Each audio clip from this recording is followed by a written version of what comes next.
The numbers are staggering but not surprising. A 30% increase is far more than our economy can sustain, and now we know that homelessness is costing us billions of dollars.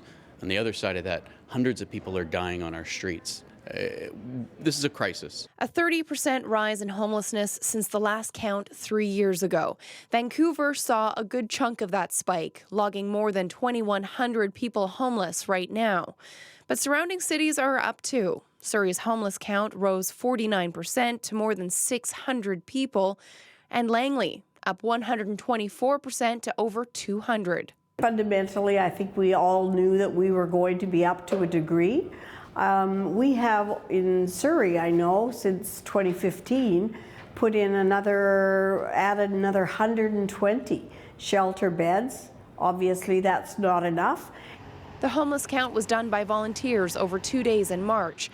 Officials hope the stats will open the eyes of politicians throughout Metro Vancouver. Can't just say, this is a Vancouver problem and that it's associated with the downtown east side, because that's not true. So we need to make sure the candidates and all the politicians and all the people that can do something to help are recognizing that this is a thing.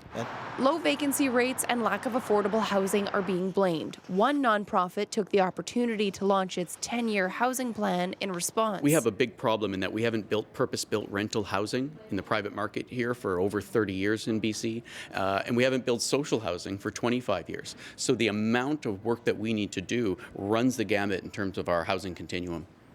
Also concerning is the find that 34% of homeless people counted are Indigenous. These numbers accentuate a need to support some of the most vulnerable in our society.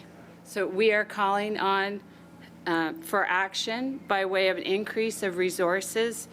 Those behind the homeless count will be paying close attention to the provincial parties as they release their election platforms ahead of the May 9th vote.